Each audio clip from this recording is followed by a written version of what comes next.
بسم اللہ الرحمن الرحیم۔ السلام علیکم ورحمۃ اللہ وبرکاتہ۔ میں محمد اسامہ سرسری، تعلیم النحو صفحہ نمبر 90۔ اسم مفعول کا بیان۔ اسم مفعول اور اسم فاعل میں صرف اتنا فرق ہے کہ اسم فاعل فعل معروف سے بنایا جاتا ہے اور اسم مفعول فعل مجہول سے بنایا جاتا ہے۔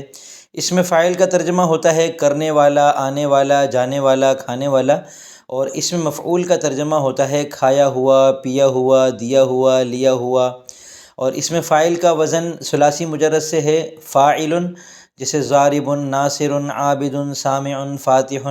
اور اسم مفعول کا وزن ثلاثی مجرد سے ہے مفعول، جیسے معبود، محمود، مسجود، مملوک، مکتوب، منصور، مسجود۔ منصور کا مطلب ہے مدد کیا ہوا، مسجود کا مطلب ہے سجدہ کیا ہوا۔ اب یہ جو اسم مفعول ہوتا ہے یہ بھی اسم فاعل کی طرح عمل کرتا ہے، اور یعنی اسم فاعل تو اپنے فاعل کو مرفوع کرتا تھا، اس کا تو یہ تو فعل مجہول سے بنتا ہے، تو اس کا فاعل نہیں بلکہ نائب فاعل ہوتا ہے، جو کہ اصل میں مفعول بھی تھا۔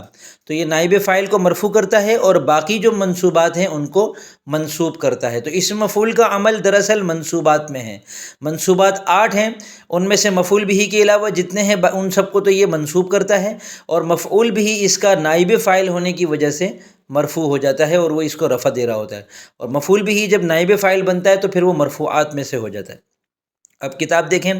اسم مفعول وہ اسم مشتق ہے جسے فعل مضارع مجہول سے بنایا جاتا ہے تاکہ اس شخص یا چیز کو بتائے جس پر مصدری معنی واقع ہو۔ جس پر، جس سے نہیں، فاعل وہ ہوتا ہے جس سے مصدری معنی واقع ہو، اور جس پر مصدری معنی واقع ہوتا ہے اس کو نائب فاعل کہتے ہیں۔ تو یہ اس شخص یا چیز یعنی نائب فاعل کے لیے مصدری معنی کو بتا رہا ہوتا ہے۔ جیسے منصور، مدد کیا ہوا ایک مرد، تو منصور اسم مفعول ہے، یہ مشتق ہے النصر، مدد کرنا سے، اور یہ فعل مضارع مجہول ینصر سے بنایا گیا ہے۔ اور منصور اس شخص کو کہتے ہیں جس پر مصدری معنی یعنی نصرت واقع ہوتی ہے، جس کی مدد کی جا رہی ہوتی ہے اس کو منصور کہتے ہیں۔ اسم مفعول کا عمل، اسم مفعول فعل مجہول کا عمل کرتا ہے، یعنی نائب فاعل کو رفع اور باقی چیزوں کو نصب دیتا ہے۔ اسم مفعول کے عمل کی شرطیں، اسم مفعول پر اگر الف لام اسم موصول داخل ہے تو وہ بغیر کسی شرط کے عمل کرتا ہے، جیسے جاء المضروب غلامہ، آیا وہ شخص جس کے غلام کو مارا جاتا ہے۔ اب المضروب پر جو الف لام ہے یہ الذی کے معنی میں ہے، یعنی جاء الذی یضرب غلامہ، آیا وہ شخص جس کے غلام کو مارا جاتا ہے۔ اور اگر اس مفعول پر الف لام اسم موصول داخل نہ ہو تو پھر اس کے عمل کرنے کی، یعنی نائب فاعل کو مرفوع کرنے کی اور باقی منصوبات کو منصوب کرنے کی 2 شرطیں ہیں۔ نمبر 1، اسم مفعول حال یا استقبال کے معنی میں ہو، اگرچہ وہ مضارع مجہول کے معنی میں ہوگا۔ ینصر، وہ اس کی مدد کی جاتی ہے یا مدد کی جائے گی، تو منصور اس معنی میں ہو۔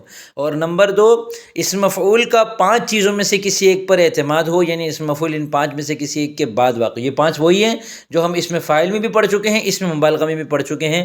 یعنی نمبر 1، مستند الیہ پر اعتماد ہو، جیسے زید مضروب غلامہ، زید کے غلام کو مارا جاتا ہے۔ یہاں مضروب خبر ہے، زید مبتدا ہے، مستند الیہ ہے، اور اس پر اس کا اعتماد ہو رہا ہے، یعنی یہ مستند الیہ کے بعد واقع ہو رہا ہے۔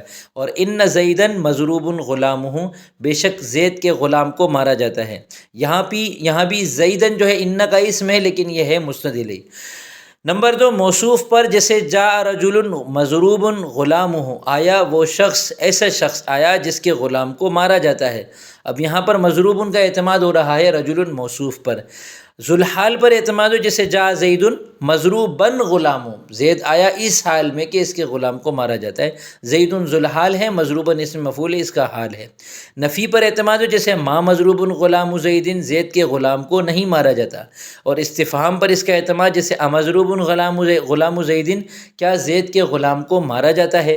تو ان 5 چیزوں پر اعتماد ہو اور حالی استقبال کے معنی میں ہو تو اسم مفعول الف لام داخل نہ ہونے کے باوجود اپنے نائب فاعل کو مرفوع کرے گا اور باقی منصوبات کو منصوب کرے گا۔